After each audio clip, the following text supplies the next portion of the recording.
Hello मेरे प्यारे दोस्तों, जैसा कि हमने पिछले एपिसोड में देखा था कि क्वीन लिन के ऊपर वो इंपीरियल पॉइजन ट्रिगर कर जाता है, जिसकी वजह से वो वहाँ पे बेहोश हो जाती है। तभी जियाओयान उसे लेकर के स्टोन टावर के अंदर जाता है और एल्केमी बीस्ट के ब्लड एसेंस को लेकर के वो यहाँ पे क्वीन लिन के इंपीरियल पॉइजन को उसकी बॉडी के अंदर से निकालने लगता है। मगर इसकी वजह से क्वीन लिन के बॉडी के अंदर जो 9 हेड गार्डियन स्नेक था वो ट्रिगर हो जाता है। वो तुरंत उसकी सोल सी से बाहर आकर के जियाओयान को देख करके रोर करना स्टार्ट कर देता है। जियाओयान तुरंत पीछे हट करके अलर्ट हो जाता है, क्योंकि उन स्नेक्स के अंदर से काफ़ी फियरलेस ऑरा उसे महसूस हो रहा होता है। मेरे प्यारे दोस्तों, इस एपिसोड को स्टार्ट करने से पहले मैं अपने व्यूवर्स और जिन प्यारे भाइयों ने मेरी पिछली वीडियो पे कमेंट किया है, मैं उन सबको तहे दिल से धन्यवाद कहना चाहता हूँ। साथ में मेरे नए व्यूवर्स, आप भी इसी तरीके से कमेंट कर सकते हैं। मैं आपके कमेंट का स्क्रीनशॉट लेके अपनी नेक्स्ट वीडियो में उसे शो ज़रूर करूँगा। साथ में मेरे प्यारे दोस्तों, इस वीडियो का लाइक गेम 2000 है, तो प्लीज़ इसे कंप्लीट कर दीजिएगा। मैं इसका नेक्स्ट एपिसोड तुरंत ही इसी चैनल पे अपलोड कर दूंगा। और कमेंट करना बिल्कुल भी मत भूलिएगा और चैनल को सब्सक्राइब ज़रूर करिएगा। बिना देर के इस एपिसोड को हम स्टार्ट करते हैं। एपिसोड की स्टार्टिंग में हमें 9 हेड स्नेक को दिखाया जाता है, जो कि सीधा जियाओयान के ऊपर अटैक कर देते हैं। तभी जियाओयान 3000 थंडर टेक्निक को परफॉर्म करके उन सारे ही स्नेक से इधर उधर बच के भाग रहा होता है। साथ में वो सारे स्नेक के ऊपर बारी बारी अपने लात और घूंसों से अटैक भी करता है। कई बार तो ऐसा होता है कि जियाओयान खुद उन स्नेक के अटैक से बाल बाल बचता भी है। और तभी जियाओयान कहता है कि इस स्टोन टावर के अंदर जगह बहुत कम है, इसलिए मुझे यहाँ पे अब अपने हैवी रूलर का इस्तेमाल करना ही होगा। ये कहने के साथ वो अपने हैवी रूलर को समन करता है और उन 9 हेड स्नेक से फाइट करने लगता है। तभी जियाओयान कहता है कि कहीं ऐसा तो नहीं है कि ये सारे स्नेक उस इंपीरियल पॉइजन की वजह से यहाँ पे अपीयर हुए हैं, क्योंकि मैं उस इंपीरियल पॉइजन को यहाँ पे रिफाइन कर रहा था क्वीन लिन की बॉडी के अंदर से, शायद उसी की वजह से ये लोग ट्रिगर हो गए हैं। तभी एक स्नेक जियाओयान के ऊपर पीछे से अटैक कर देता है। जियाओयान 3000 थंडर टेक्निक को परफॉर्म करके उससे बाल बाल बच जाता है। इस वजह से उस स्नेक को अब बहुत ज्यादा गुस्सा आ जाता है। तुरंत ही जियाओयान को देख करके रोर करना स्टार्ट कर देता है और फिर से बहुत ही दोगुनी रफ्तार से जियाओयान के ऊपर अटैक करने लगता है और साथ में वो अपने पॉइजन से भी जियाओयान के ऊपर अटैक करता है। जियाओयान अपने हैवी रूलर को गोल गोल नचा करके उसके सारे पॉइजन को पीछे ढकेल देता है और खुद के ऊपर लगने से खुद को वो बचा लेता है। ये देख करके वो स्नेक्स और भी ज़्यादा भड़क जाते हैं। और तभी उस 9 हेड स्नेक में से एक हेड जियाओयान के ऊपर फायर अटैक करता है। यहाँ पे जियाओयान के ऊपर एक तरफ से पॉइजन से अटैक हो रहा होता है, वहीं पे जियाओयान के ऊपर साथ में फायर से भी अटैक हो रहा होता है। जियाओयान ये देख करके काफ़ी शॉक्ड होता है और कहता है कि मुझे जल्द से जल्द इन स्नेक का कुछ करना होगा, वरना ये लोग यहाँ पे क्वीन को हर्ट कर देंगे। अगर तभी एक और स्नेक हेड जियाओयान के ऊपर अटैक कर देता है, जिसके पास आइस की पावर होती है। जियाओयान तुरंत 3000 थंडर टेक्निक को परफॉर्म करके उस आइस अटैक से बच जाता है। तभी जियाओयान कहता है कि इसका मतलब इन सारे ही 9 हेड स्नेक के पास अलग अलग एट्रीब्यूट की पावर है, इसलिए मुझे इन सब से संभल करके रहना होगा। ये कहने के साथ वो 3000 थंडर टेक्निक को परफॉर्म करके उन सारे ही स्नेक के चारों ही तरफ घूम करके चक्कर लगाने लगता है, जहाँ पे वो सारे स्नेक जियाओयान के ऊपर अलग अलग एट्रीब्यूट की पावर से अटैक करने लगते हैं। जहाँ पे जियाओयान कई बार उन सारे ही अटैक से बाल बाल बचता है।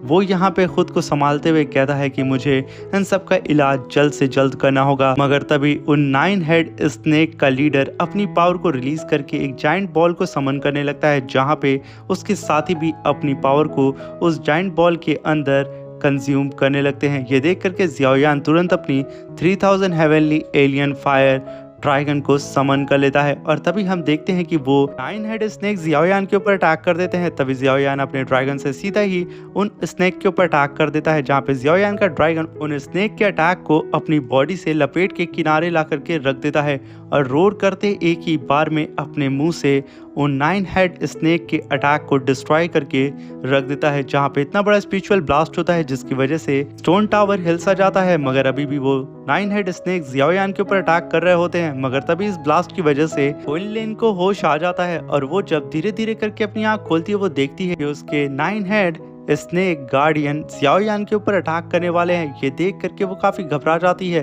और वहीं पे जियाओयान भी पूरी तरीके से तैयार हो जाता है अपनी हेवनली फायर समन करके उन 9 हेड स्नेक से फाइट करने के लिए। मगर तब तक यहाँ पे क्वीन लिन जाग चुकी थी और जैसे ही वो 9 हेड स्नेक जियाओयान के ऊपर अटैक करते क्वीन लिन तुरंत बीच में आ जाती है और चिल्लाते हुए कहती है, खबरदार, तुम लोगों ने अगर यहाँ पे यंग मास्टर को खरोच भी पहुँचाने की कोशिश की।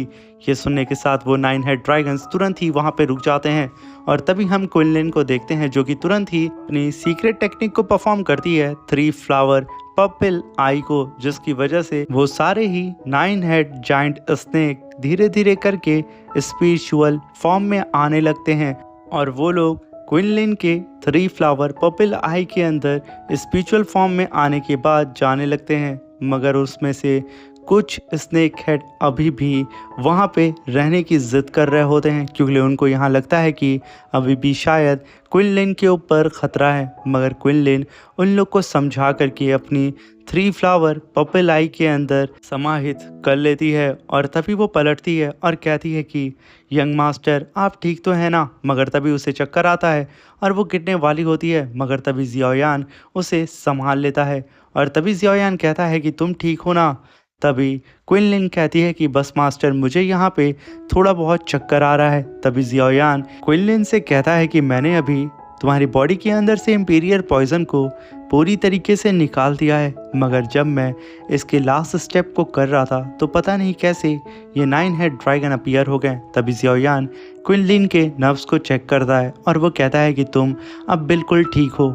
और तभी क्वीन लिन वहाँ पे जियाओयान से माफ़ी मांगती है और कहती है कि यंग मास्टर जियाओयान, वो 9 हेड जाइंट स्नेक थे जो कि मेरे गार्डियन है और इन लोगों ने ही अभी तक मुझे उस इंपीरियर पॉइजन से बचा करके रखा था। ये सुन करके जियाओयान कहता है, स्नेक। तभी क्वीन लिन कहती है कि यंग मास्टर, आपने सही कहा स्नेक, ये 9 हेड स्नेक एंशियंट स्नेक हैं। जिसे सुनकर के जियाओयान कहता है कि क्वीन लिन, मैंने यहाँ पे एंशियंट टाइम की कई सारी हेवनली स्नेक बुक को पढ़ा है जिसमें कई सारे स्नेक एंसेस्टर के बारे में बताया गया है। साथ में कुछ एंशियंट स्नेक के पास ऐसी एबिलिटी होती थी कि वो पूरे के पूरे वर्ल्ड को डिस्ट्रॉय कर सकते थे, बल्कि उन लोगों की पावर लेवल बिल्कुल ही इक्वल थी एंशियंट फेनिक्स से।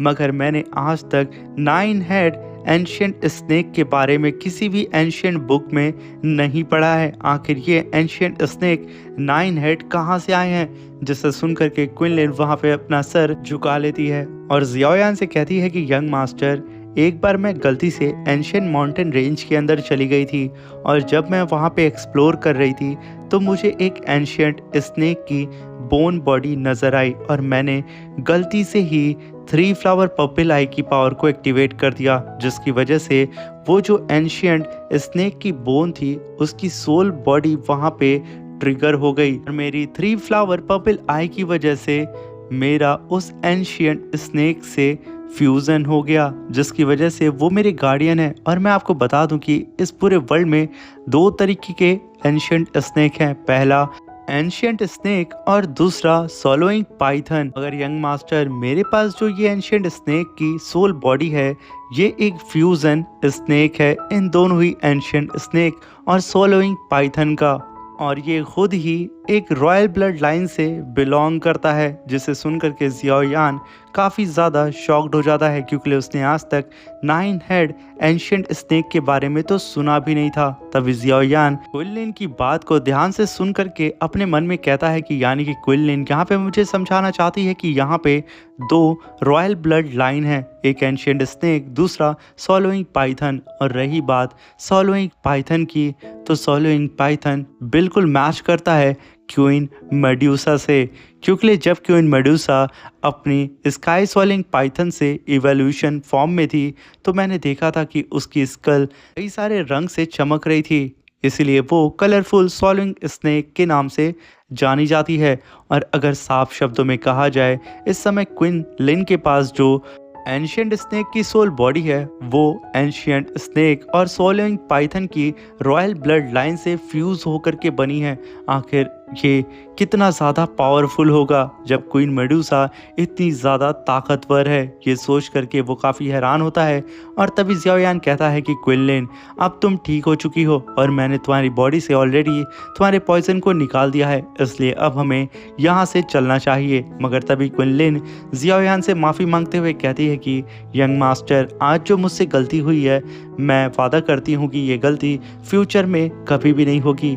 आज भूल करके मैंने फिर से दोबारा आपको हर्ट कर दिया है। मगर तभी ज़ियाओयान जाते हुए कहता है कि क्विनलिन, देखो मैं बिल्कुल ठीक हूँ, इसलिए बच्चों की तरह रो मत और मेरे साथ आओ। और तभी सीन शिफ्ट होता है और हम टीचर याओ चैन को देखते हैं जो कि सोल युआन फ्रूट को रिफाइन कर रहे होते हैं और उनकी प्रोटेक्शन के लिए सीनियर फैंग वहाँ पे खड़े होते हैं। तभी ज़ियाओयान सीनियर फैंग के पास आकर के उन्हें ग्रीट करता है। तभी सीनियर फैंग कहते हैं कि लिटिल गाय, फाइनली तुम यहाँ पे आ गए हो। तभी ज़ियाओयान कहता है कि सीनियर फैंग, आपका बहुत बहुत धन्यवाद कि आप यहाँ पे खड़े होकर के टीचर को गार्ड कर रहे हैं। और तभी सीनियर फैंग कहते हैं कि क्विनलिन अब कैसी है। तभी ज़ियाओयान कहता है कि वो ठीक है, मैंने उसके बॉडी के अंदर से इंपीरियर पॉइजन को बाहर निकाल दिया है। तभी ज़ियाओयान कहता है कि टीचर याओ चैन, बस जल्दी से जल्दी इस सोल युआन फ्रूट को रिफाइन कर लें, इस पल का मैं बरसों से इंतज़ार कर रहा था। तभी सीनियर फैंग कहते हैं कि ज़ियाओयान, इस सोल युआन फ्रूट को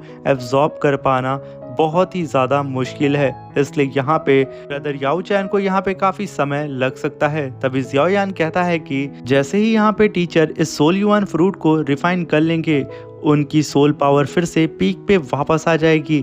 तभी वहाँ पे सीनियर फैंग कहते हैं कि ज़ियाओयान, यहाँ पे ब्रदर याओ चैन को काफ़ी समय लगेगा, तो क्यों ना तुम वापस जा करके अपनी कल्टीवेशन पे ध्यान दो, मैं यहाँ पे सारी चीज़ों को हैंडल कर लूँगा। तभी ज़ियाओयान कहता है कि सीनियर फैंग, आपने सही कहा, क्यों ना मैं इस समय का एडवांटेज उठाऊं और जा करके तुरंत ही प्रैक्टिस करूं हेवनली लेवल की फाइटिंग टेक्निक को, जिसे मैंने ताओ शेंग रुइन से लाया हूँ। ये सुन करके सीनियर फैंग कहते हैं कि क्या कहा तुमने हेवनली लेवल की फाइटिंग टेक्निक को हासिल कर लिया है। ये सुन करके वो काफ़ी हैरान होते हैं और कहते हैं कि ज़ियाओयान, सच में तुम हर बार मुझे चौंका देते हो। तुम यहाँ पे जिस हेवनली लेवल की फाइटिंग स्किल की बात कर रहे हो, उसे हासिल करने के लिए कई सारे ओल्ड कल्टीवेटर्स ने अपनी जी जान लगा दी, मगर उनके हाथ कुछ भी नहीं लगा और तुम इतने लकी हो कि तुम्हें हर बार कुछ ना कुछ मिल ही जाता है। ये कह करके सीनियर फैंग वहाँ पे हंसने लगते हैं और तभी ज़ियाओयान अपनी स्पेस रिंग को देखते हुए सीनियर फैंग से कहता है कि सीनियर फैंग, शायद ये मेरा लक अच्छा है कि हर बार मुझे अच्छी चीज़ें मिल ही जाती हैं। तभी सीनियर फैंग कहते हैं कि ज़ियाओयान, तो थोड़ा सा लक तुम प्लीज़ मुझे भी ट्रांसफ़र कर दो। यहाँ पे ये दोनों ही हंसने लगते हैं। तभी सीनियर फैंग कहते हैं कि ज़ियाओयान, तुम स्टोन टावर में जा करके अपनी कल्टीवेशन कर सकते हो, क्योंकि यहाँ पे ब्रदर याओ चैन को काफ़ी ज़्यादा समय लगेगा इस सोल युआन फ्रूट को रिफाइन करने में, और उन्हें गार्ड करने के लिए मैं तो यहाँ पे हूँ ना, इसलिए तुम जा सकते हो। तभी सीन शिफ्ट होता है और हम सीनियर दाओ शेंग की बोन को देखते हैं, जिसके ऊपर हेवनली लेवल की फाइटिंग स्किल के स्क्रिप्चर लिखे होते हैं और ज़ियाओयान स्टोन टावर में लेकर के उसे आ जाता है। तभी ज़ियाओयान अपनी सोल पावर से उस बोन के ऊपर लगी हुई सील को तोड़ने की कोशिश करता है, मगर ज़ियाओयान इसमें नाकामयाब हो जाता है। ये जान करके ज़ियाओयान तुरंत ही अपनी हेवनली फायर को समन करता है और दाओ शेंग की बोन को बर्न करने लगता है, और देखते ही देखते ज़ियाओयान इसमें सफल भी हो जाता है और वो उस बोन के ऊपर लगी हुई सील को डिस्ट्रॉय कर देता है, जहाँ पे वो बोन पूरी तरीके से मेल्ट होकर के लिक्विड फॉर्म में आ जाती है।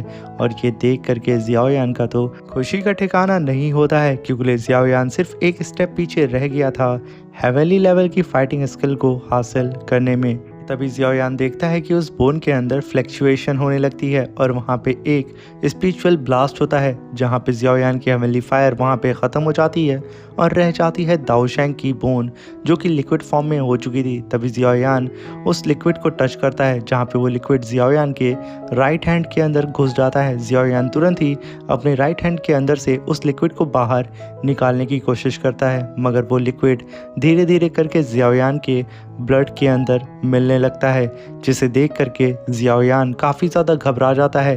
मगर साथ में जियाओयान को काफ़ी ज़्यादा दर्द का भी सामना करना पड़ता है। उसका पूरा का पूरा सर घूम रहा होता है, जहाँ पे दाओ शेंग की जो बोन होती है जो कि लिक्विड फॉर्म में आ चुकी थी, जियाओयान के पूरे ब्लड के अंदर मिल चुकी थी। और तभी हम देखते हैं कि वो लिक्विड धीरे धीरे करके जियाओयान की सोल सी की ओर बढ़ रहा होता है, यानी कि उसके दिमाग की ओर। तभी जियाओयान एक अलग से ही स्पेस में आ जाता है और उसके सर का दर्द भी कम हो जाता है।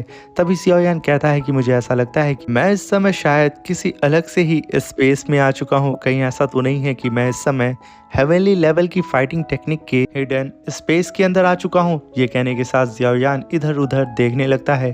तभी जियाओयान के पीछे एक रोशनी चमकती है। जियाओयान उस रोशनी की तरफ आगे बढ़ने लगता है। तभी जियाओयान उस रोशनी में खड़े हुए एक इंसान को देख करके उसके होश उड़ जाते हैं, क्योंकि उसके सामने सीनियर दाओ शेंग की एक स्पिरिचुअल बॉडी होती है, जिसे देख करके जियाओयान तुरंत ही उन्हें ग्रीट करता है और उनसे कहता है कि सीनियर प्लीज़ मुझे माफ़ कर दीजिएगा, मैं यहाँ पे आपको ऑफेंड नहीं करना चाहता था।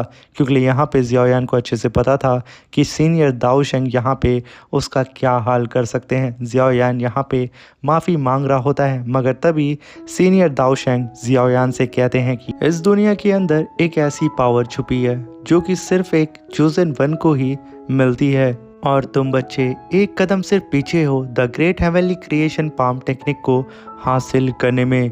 यूँ समझो कि ये कोई नॉर्मल टेक्निक नहीं है, ये मेरी ज़िंदगी भर की तपस्या है। मैंने इस टेक्निक को बनाने के लिए 100 फैमिली के मार्शल आर्ट को मिला करके एक ऐसी पाम टेक्निक बनाई है जो कि इतनी तबाही मचा सकती है जिसकी कल्पना तुम नहीं कर सकते हो। इस टेक्निक के अंदर सिर्फ डिस्ट्रक्शन नहीं बल्कि एक नई शुरुआत का राज भी छुपा है। तुम इस टेक्निक से एक नई दुनिया का भी इजाद कर सकते हो। ये कहने के साथ वो अपने हाथ में काफ़ी ह्यूज अमाउंट में एनर्जी को गैदर करते हैं और जियाओयान की सोल सी के अंदर उन सारी ही पावर को ट्रांसफ़र कर देते हैं। तभी वो जियाओयान से कहते हैं कि और शायद ये भी किस्मत का हिस्सा था कि तुम तक ये लेगेसी पहुंच चुकी है। तुम एक डेस्टिनेट वॉरियर हो, तुम वो हो जिसके हाथों में अब दाओ शेंग का फ्यूचर लिखा है, मेरी होली क्रिएशन टेक्निक। इसलिए इसे ध्यान से देखना और इन सारे ही मूव को याद रखना। तभी जियाओयान उनकी ओर देखने लगता है, जहाँ पे सीनियर दाओ शेंग बोलते हैं कि जब एक पाम चलेगा पहाड़ गिर जाएगा, और जब दूसरा पाम निकलेगा समुंदर और नदियाँ अपनी राह बदल देंगी। ये सारी बात जियाओयान सुन रहा होता है। और तभी सीनियर दाओ शेंग कहते हैं कि जब तीसरा पाम अनलिश होगा तो सूरज और चांद वो दोनों ही उल्टी दिशा में चल पड़ेंगे। ये कहने के साथ वो अपने हाथ में एक छोटे से सूरज को समन करते हैं और अपने ब्लैक होल के अंदर उसको भेज देते हैं। ये करना ही था, उनकी एनर्जी और भी ज़्यादा वायलेंट हो जाती है। तभी सीनियर दाओ शेंग अपने पाम को लेकर के सीधा ही उस ब्लैक होल को ज़मीन पे दे मारते हैं, जिसकी वजह से वो पूरी ही जगह तबाह हो जाती है, जहाँ पे ज़मीन के अंदर से कई सारे ज्वालामुखी फट करके बाहर आ रहे होते हैं और चारों ही तरफ सिर्फ लावा नज़र आता है। जब जियाओयान आसमान में देखता है तो उसे वहाँ पे एक जाइंट सा स्पेस क्रैक नज़र आ रहा होता है। इतना बड़ा स्पेस क्रैक होता है जिसके बारे में कभी भी जियाओयान ने कल्पना भी नहीं की थी।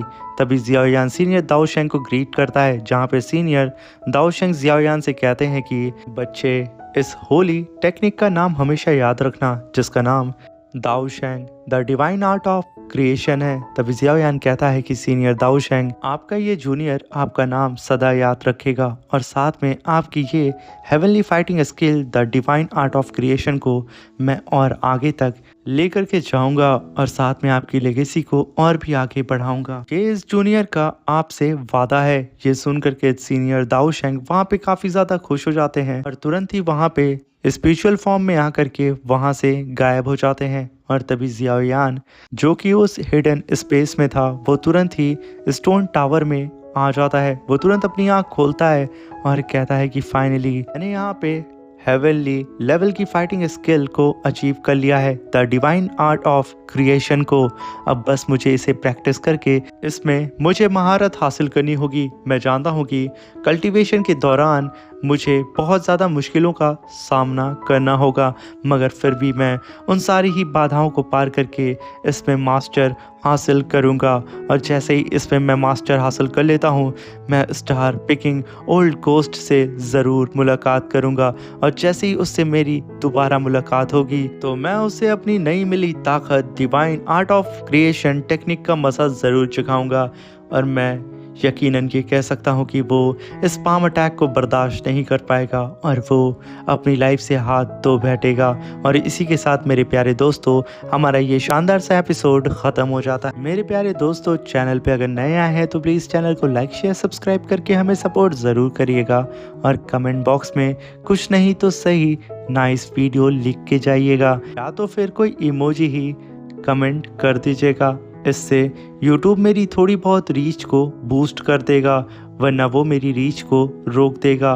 तो प्लीज़ कमेंट ज़रूर करिएगा। मिलते हैं मेरे प्यारे भाइयों इसके नेक्स्ट एपिसोड में। तब तक के लिए अपना ख्याल रखें, सावधान रहें, सतर्क रहें। Thank you for watching. Bye bye, take care.